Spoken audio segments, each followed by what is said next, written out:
ہلال بن امیہ کھیتوں میں جا کے کام کر رہے تھے، رات کو جب واپس آئے تو انہوں نے عین اسی طرح اپنی آنکھوں سے دیکھا کہ ان کی بیوی کسی غیر کے ساتھ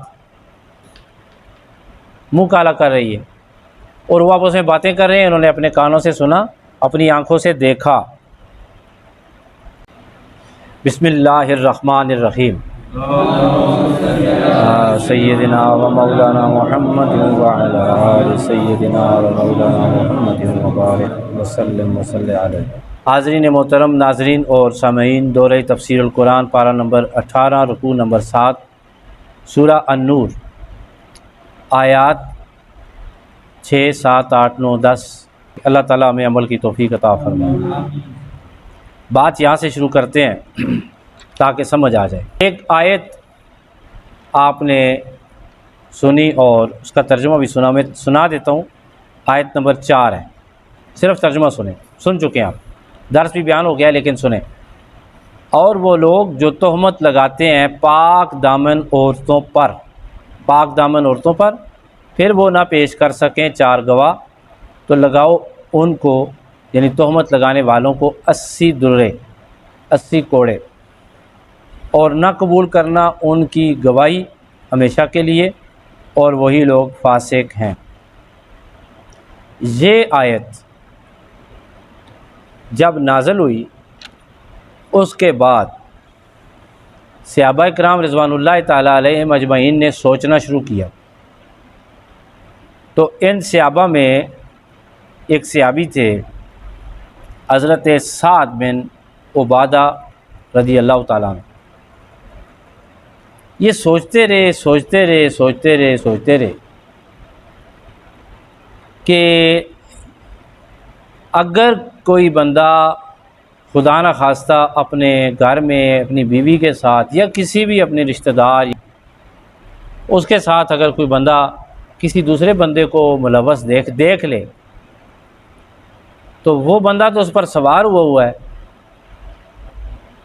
تو اب وہ 4 گواہ کہاں سے لے کر آئے؟ وہ گواہ ڈھونڈنے کے لیے جائے گا تو پیچھے سے وہ کام ختم کر کے رفو چکر ہو جائیں گے، نہ وہ وہاں پہ اس کو روک سکتا ہے، نہ وہاں پہ اس کو مار سکتا ہے، نہ وہاں پہ اس کو پوچھ سکتا ہے۔ پاسداری تو ساری شریعت کی ہے۔ اب یہ چیزیں حضرت سعد بن عبادہ رضی اللہ تعالیٰ عنہ کے ذہن میں آ رہی تھی۔ انہوں نے آ کے آقا علیہ الصلوۃ والسلام صلی اللہ علیہ وسلم، جمعے کا دن تھا، سارے لوگ بیٹھے ہوئے تھے، حضور پاک صلی اللہ علیہ وسلم بھی بیٹھے ہوئے تھے۔ اچھا، انہوں نے آ کے یوں کہا، ان کی نیت بری نہیں تھی، وہ سوچتے رہے نا، چونکہ تھنک پیچھے کار فرما تھی۔ کہتے ہیں یا رسول اللہ صلی اللہ علیہ وسلم، یہ آیت اسی طرح نازل ہوئی ہے۔ اب یہ بہت بڑی بات تھی، بھاری بات تھی۔ شریعت کا شارع سلطان الانبیاء محمد مصطفیٰ صلی اللہ علیہ وسلم، اللہ کے محبوب جن کے لیے کائنات بنی، ان کی نبوت میں کوئی شک نہیں، ان کے قول میں کوئی شک نہیں۔ جب انہوں نے سنا نا کہ میرا فالور اور میرا پیروکار اور میرا مسلمان اور میرا صحابی اور میرا ساتھی اور مجھ سے پڑھنے والا میرا شاگرد ایسی بات کر رہا ہے، سخت ناراض ہوئے آقا علیہ الصلوۃ والسلام۔ سعد بن عبادہ جو تھے وہ سردار تھے انصار کے، تو حضور علیہ الصلوۃ والسلام کے پاس انصار صحابہ بھی بیٹھے ہوئے تھے۔ آقا علیہ الصلوۃ والسلام کا باوقار غصہ، ایک ہوتا ہے نا بے وقار غصہ، نبی رحمت مآب صلی اللہ علیہ وسلم کا باوقار غصہ۔ آپ نے فرمایا کہ دیکھو انصار، دیکھو آپ کے سردار کیا کہہ رہے ہیں۔ آقا علیہ الصلوۃ والسلام نے جب یہ کہا تو وہ سمجھ گئے کہ یہ جو ہے نا یہ ناراض ہو گئے آقا علیہ السلام۔ ظاہر حضور علیہ السلام ناراض ہوئے تو ساتھ والوں نے بھی برا منایا، یار یہ کیسی بات اس نے کی ہے، کیا حضور پاک صلی اللہ علیہ وسلم حق نہیں ہے، سچ نہیں ہے؟ کیا آیتیں قرآنی حق نازل نہیں ہوئی، سچ نازل نہیں ہوئی؟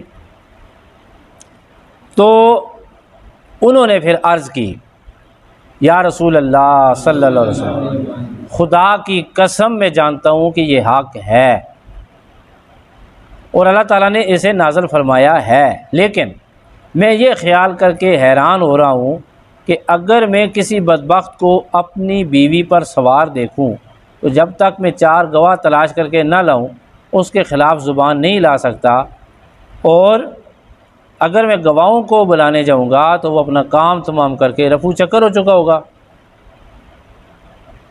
سوال تو ٹھیک تھا، سوچ رہے تھے کہ یہ کیسی آیت نازل ہوئی ہے۔ اب یہ الجھن تھی، ان کے لیے نہیں تھی، تمام مسلمانوں کے لیے بھی تھی۔ ظاہر ہے یہ سوال تو آ گیا نا، صورتحال پیش آ سکتی ہے۔ تو پھر وہ کہنے لگے کہ نہ میں زبان کھولنے کے قابل، کیوں؟ زبان کھولتا ہوں تو 80 درے لگتے ہیں، 4 گواہ نہیں ہے میرے پاس، نہیں کھولتا تو کڑ کڑ کے مرتا ہوں تو خدا کی طرف سے سزا ملے گی قیامت کو، کہ شریعت کا حکم نہیں ہے، نہ اس کو مار سکتا ہوں، نہ اس پہ الزام لگا سکتا ہوں، میں کیا کروں؟ ادھر آقا علیہ السلام پریشان سے ہوئے، اور سعد بن عبادہ نے بڑا پیارا سوال بھی کیا، لیکن چلو الفاظ میں کچھ ایسا تھا، ظاہر وہ نئے اسلام قبول کیا تھا، کوئی کوسچن کو ترتیب دیتے ہوئے بعض اوقات انسان سے غلطی ہو جاتی ہے، لیکن رب کائنات بڑا مہربان ہے، رب بڑا مہربان ہے۔ اب یہ تھوڑا سا ٹائم گزرا تھا کہ حضرت ہلال بن امیہ رضی اللہ تعالیٰ عنہ اسی اسنا میں، اب حضور علیہ السلام خاموش ہے۔ ہلال بن امیہ کھیتوں میں جا کے کام کر رہے تھے، رات کو جب واپس آئے تو انہوں نے عین اسی طرح اپنی آنکھوں سے دیکھا کہ ان کی بیوی کسی غیر کے ساتھ منہ کالا کر رہی ہے، اور وہ آپس میں باتیں کر رہے ہیں، انہوں نے اپنے کانوں سے سنا، اپنی آنکھوں سے دیکھا۔ سلام ہے ہلال بن امیہ آپ کے صبر پر، کیوں صبر کیا؟ یہ نہیں ہے کہ غیرت ان میں سب سے زیادہ تھی، چپ ہوئے ہیں صرف اس وجہ سے کہ ابھی دروازہ ہے رسالت مآب صلی اللہ علیہ وسلم کا، حضور ہے نا، ان سے پوچھیں گے، حضور پاک صلی اللہ علیہ وسلم حل بتائیں گے۔ ساری رات کس ٹینشن میں گزاری، ظاہر ہے جس بیوی کے ساتھ عرصہ گزارا ہو، مانوسیت انسیت ہو جاتی ہے، گھر کا گھر ہو جاتا ہے، اور پھر بندہ اس طرح دیکھے، اس کو کچھ بھی نہیں کہا، گاڈ نوز بیٹر، کھانا بھی نہیں کھایا، لیٹے رہے، ساری رات سوچتے رہے، روتے رہے، غالباً کا لفظ میں استعمال کروں، ظاہر ہے صبح آقا علیہ السلام کی خدمت میں حاضر ہوئے۔ آقا علیہ السلام کو اتنی کوفت ہوئی حضرت ہلال بن امیہ کی بات سن کر، انہوں نے پوری کہانی آ کے بیان کی حضور پاک صلی اللہ علیہ وسلم سے، حضور اس طرح ہوا ہے۔ سینیریو کیا ہے کہ ابھی تازہ پچھلی آیت نازل ہوئی ہے کہ بھئی 4 گواہ پیش کریں گے، نہیں کریں گے تو حد قذف نازل ہوگی۔ یہ آج جو ہم تلاوت، جن کی ہم نے کل تحقیقی تلاوت کی تھی، ترجمہ سیکھا تھا، آج دوبارہ ہم انشاءاللہ تعالی ان کو دیکھیں گے۔ یہ والی آیتیں جنہیں آیات لعان کہا جاتا ہے، لعان بتاتا ہوں کیا ہوتا ہے، یہ آیات نازل نہیں ہوئی تھی۔ سینیریو یہ تھا کہ بس حد قذف ہے۔ آقا علیہ السلام کے ساتھ بیٹھے ہوئے سارے لوگ ڈر گئے کہ آج ہلال بن امیہ کو 80 کوڑے لگیں گے۔ حضور پاک صلی اللہ علیہ وسلم نے سخت جو ہے وہ پریشانی کا اظہار کیا، سخت ناراضگی کا اظہار کیا۔ ہلال بن امیہ کہنے لگے یا رسول اللہ صلی اللہ علیہ وسلم، مجھے پتہ ہے آپ کو میری بات بڑی بری لگی ہے، بڑی گراں گزری ہے، لیکن اللہ کی قسم اٹھا کے کہتا ہوں میں سچا ہوں، اور میرے پاس گواہ شواہ نہیں ہے۔ آقا علیہ السلام نے پروگرام بنا لیا، سوچ لیا کہ اس کو 80 درے لگواؤں، یہ الزام لگا رہا ہے گواہوں کے بغیر، اور کچھ صورت تو نکلنی تھی نا۔ اللہ تعالیٰ نے کمال مہربانی فرمائی، کرم فرمایا، اور اللہ نے پھر آیات لعان کا نزول فرمایا۔ اللہ تعالیٰ ارشاد فرماتا ہے، سنیں ذرا، والذین یرمون، یہ ساری چیزیں آپ ذہن میں رکھیں، یہ ساری چیزیں آپ ذہن میں رکھیں، اور آیتوں کا ترجمہ ذرا سنیں۔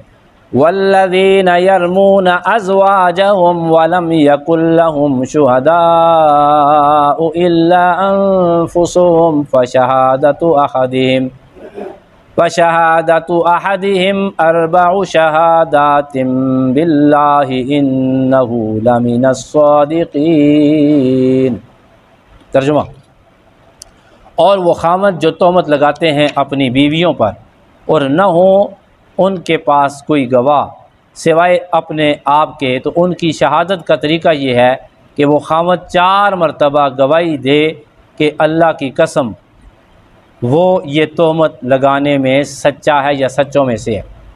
والخامسۃ ان لعنۃ اللہ علیہ ان کان من الکاذبین، اور 5ویں بات یہ کہے اس پر اللہ کی پھٹکار ہو اگر وہ کذب بیانی یعنی جھوٹ بولنے والوں میں سے ہو، کذب بیانی سے کام لے رہا ہو۔ وَيَدْرَأُ عَنْهَا الْعَذَابَ، اور ٹل سکتی ہے اس عورت سے حد، ان تشہد 4 شہادات باللہ، کہ وہ گواہی دے 4 مرتبہ اللہ کی قسم کھا کر، انہ لمن الکاذبین، کہ اس کا جو شور ہے وہ جھوٹوں میں سے ہے۔ والخامسۃ، اور 5ویں دفعہ عورت، مرد نے 5ویں دفعہ یہ کہا تھا کہ اللہ کی لعنت ہو اس پر اگر وہ جھوٹوں میں سے ہو، عورت یہ نہیں کہے گی، عورت 5ویں مرتبہ کہے گی ان غضب اللہ علیہا ان کان من الصادقین، خدا کا غضب ہو اس پر اگر وہ خامد سچوں میں سے ہو۔ پھر جو آخر میں اللہ تعالیٰ نے ارشاد فرمایا ولولا فضل اللہ علیکم، اس کا میں بعد میں آپ کو بتاتا ہوں۔ اب پورا طریقہ اللہ تعالیٰ نے بتا دیا، اگر یوں نہیں تو یوں۔ جو ہی حضرت ہلال بن امیہ نے اپنی ساری داستان سنائی اور داستان سنا کے حضور علیہ السلام کو سخت کوفت ہوئی، تھوڑی دیر کے بعد آقا علیہ السلام کے اوپر ایسے آثار ظاہر ہوئے، صحابہ سمجھ گئے وحی نازل ہو رہی ہے۔ جب وحی نازل ہوئی حضور نے آنکھیں کھولیں، مسکرائے اور حکم دیا کہ ہلال کہاں ہے، ہلال سامنے آؤ۔ ہلال بن امیہ سامنے آئے، حضور نے فرمایا خوش ہو جاؤ، رب تعالیٰ نے تمہیں چھٹکارا عطا فرما دیا، رب تعالیٰ نے تمہارے لیے تدبیر نکالی ہے، راستہ نکال دیا ہے۔ حضور فرماتے ہیں میں سوچ رہا تھا کہ 80 کوڑے تمہیں لگواؤں، لیکن رب بڑا غفور رحیم ہے۔ اب ان کی بیوی کو بلایا گیا، ان کو بھی سامنے، بیوی بھی سامنے ان کی۔ آقا علیہ السلام نے پھر ان کو یہ آیتیں پڑھ کے سنائیں چاروں، اور ان دونوں کو کہا اللہ کا آخرت کا عذاب دنیا کے عذاب سے بہت سخت ہے، سچ بولو، سچ بولنا، سچ بولنا، سچ بولنا۔ پہلے آپ نے ہلال بن امیہ کو کہا کہ آپ جو ہیں سامنے آ جائیں، سامنے آئے۔ آپ نے کہا کہ تم کہو 4 مرتبہ اللہ کی قسم اٹھا کے کہ میں سچوں میں سے ہوں، میں سچ بول رہا ہوں، میں کیا بول رہا ہوں، میں سچ بول رہا ہوں۔ انہوں نے 4 مرتبہ کہا کہ یا رسول اللہ صلی اللہ علیہ وسلم اللہ کی قسم اٹھا کے کہہ رہا ہوں کہ میں اس تہمت لگانے میں سچ کہہ رہا ہوں، یہ الزام لگانے میں سچ کہہ رہا ہوں، میری بیوی ملوث تھی اور میں سچا ہوں۔ جب 5ویں مرتبہ کہنے لگے نا کہ اگر میں جھوٹوں میں سے ہوں تو مجھ پہ اللہ کی لعنت، حضور نے روک دیا، حضور نے کہا رک جاؤ، اگر یہ کہا اور آپ کے خلاف گیا تو یہ سزا واجب ہو جائے گی، اللہ تعالیٰ پھر یہ باقی انسان اپنے اوپر کے سزا واجب ہو جاتی ہے، عذاب واجب ہو جائے گا، نہ کرو۔ سنو میں تمہیں ڈراتا ہوں اللہ کے عذاب سے، دنیا کا عذاب، دنیا کی حد، دنیا کی رجم، سنساری، کوڑے لگانا بہت تھوڑی سی سزا ہے، آخرت کی سزا بڑی ہے، سچ بولو۔ کیا تمہیں یقین ہے تم سچ بول رہے ہو؟ ہلال کہنے لگے ہاں میں یا رسول اللہ مجھے یقین ہے میں سچ بول رہا ہوں، میں سچ بول رہا ہوں۔ اور یہ صحابہ کرام کو بھی کہتے تھے کہ میرا معاملہ اللہ ٹھیک کر دے گا، مجھے پتہ ہے میں سچا ہوں۔ حضور پاک کو کوفت ہوئی ہے لیکن میرے اوپر اللہ کرم فرمائے، کوئی نہ کوئی سبیل میری نکالے گا، ان کو اتنا یقین تھا۔ پھر حضرت ہلال بن امیہ نے کہا کہ اس پر اللہ کی لعنت، یعنی اللہ کی لعنت ہو اگر وہ کس بیانی سے کام کرنے والوں میں سے ہو، یعنی مجھ پر اللہ کی لعنت ہو اگر میں جھوٹ بولوں۔ کام ٹھیک ہو گیا، آپ نے اس عورت کو بلایا، آپ کی بیوی کو بلایا، اور اس کو کہا آپ کیا گواہی دیتی ہو؟ اس نے بھی 4 مرتبہ کہا کہ اللہ کی قسم اٹھا کے کہتی ہوں کہ یہ جھوٹے ہیں، میرے اوپر کوئی الزام نہیں ہے۔ 4 دفعہ جب اس نے قسم اٹھا لی، 5ویں دفعہ وہ اللہ کے غضب والی بات کہنے لگی، حضور نے روک دیا۔ آقا علیہ السلام نے فرمایا دیکھو میں تمہیں ڈراتا ہوں آخرت کے عذاب سے، آخرت کا عذاب دنیا کے عذاب سے بہت بڑا ہے، دنیا کا عذاب چھوٹا سا ہے، سچ بولو۔ تو اب وہ سچ بولتے بولتے پھر رکی، پھر کہنے لگی میں اپنے قبیلے اور اپنے لوگوں کو بدنام تو نہیں کرا سکتی۔ آقا علیہ السلام نے فرمایا کہ یہ جو عذاب اللہ کا غضب ہے نا، یہ تم پر واجب ہو جائے، اللہ تم پر یہ عذاب نازل کرے گا، یہ عذاب تم پر واجب ہو جائے گا آنا۔ بہرحال اس نے بیان کر دیا کہ اگر میرا شوہر سچا ہو، الزام لگانے میں سچ بولنے والوں میں سے ہو، تو مجھ پر اللہ کا غضب نازل ہو۔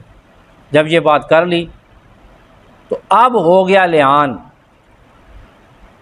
دونوں کے درمیان اب جدائی ہوگی ہمیشہ کے لیے، اب وہ کسی صورت ایک دوسرے سے نکاح نہیں کر سکتے، اب وہ جدائی ہوگی۔ اب یہاں پہ ایک اور فیصلہ ہوا بڑا مزے کا، وہ کیا؟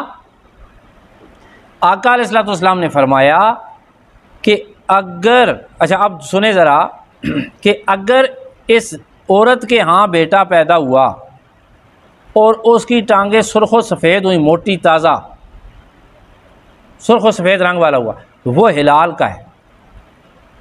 اور اگر اس کا بیٹا پیدا ہوا اور اس کی ٹانگیں پتلی ہوئیں اور اس کا رنگ سیاہی مائل ہوا، تو وہ اس باپ کا ہے جس کی طرف اس نے گناہ کی نسبت کی، جس کے ساتھ اس نے گناہ کی ہے، منہ کالا کی ہے۔ اب اللہ کا کرنا، نبی پاک صلی اللہ علیہ وسلم کو اللہ نے روشنی عطا فرمائی ہوئی۔ پھر ایک اور حضور نے فرمایا کہ اس کے بعد انہوں نے لعان کر لیا، قسمیں اٹھا لی ہیں، اگر اس کا بچہ وہ پیدا ہو کہ جو اس کو گنہگار ثابت کرے، پھر بھی اس کے بچے کو حرامی بھی نہیں کہنا، اس کو گنہگار بھی نہیں کہنا، لعان ہو گیا۔ اب یہ جانے، اس کا خدا جانے، دنیا میں سے کوئی بھی تانا نہیں دے، قسم اٹھا کے اپنے آپ کو بری کر چکی ہے۔ سمجھ آ گئی؟ کوئی بندہ لاکھ وضاحتیں پیش کرے، دنیا والے کہتے ہیں نہیں پھر بھی وہ الزام تراشی، یہ قانون اسلام ہے۔ وہ بچہ پیدا ہوا تو بچہ پتلی ٹانگوں والا تھا اور سانولا تھا، مطلب یہ کہ ہلال بن امیہ سچے تھے، اور وہ صاحبزادے بڑے ہو کے مصر کے گورنر بنے۔ ان کا نام میں نے کافی تلاش کیا لیکن نہیں بتایا گا، میں پھر تلاش کرتا ہوں کون ہے۔ تو یہاں پر اللہ فرماتا ہے وَيَدْرَأُ عَنْهَا الْعَذَابَ أَن تَشْهَدَ، یعنی کہ وہ عذاب جو وہ حد سے بچ سکتی ہے۔ ادھر کیا ہوا؟ حضرت ہلال بن امیہ حد قذف سے بچ گئے، اور ان کی جو بیوی تھی وہ رجم سے بچ گئی۔ شادی شدہ بیوی اگر زنا کرے تو رجم ہوتا ہے نا، تو وہ ایک قسمیں اٹھانے کی وجہ سے کس سے بچ گئی؟ کس سے بچ گئی؟ سنسار ہونے سے بچ گئی۔ برحال آخرت میں تو بچنا بڑا ناممکن ہوتا ہے۔ اب یہ ساری باتیں جب بیان ہو گئیں تو اللہ تعالیٰ فرماتا ہے وَلَوْلَا فَضْلُ اللَّهِ عَلَيْكُمْ وَرَحْمَتُهُ، اور اگر اللہ تعالیٰ کا فضل اور اس کی رحمت تم پر نہ ہوتی تو یوں ہی الجھن میں پھنسے رہتے تم۔ اللہ یہ آیتیں نازل نہ کرتا تو نہ کرتا نا، اس کو کوئی کسی نے زبردستی تو نہیں کہنا تھا۔ اللہ تو احکم الحاکمین ہے، وہ تو غالب ہے۔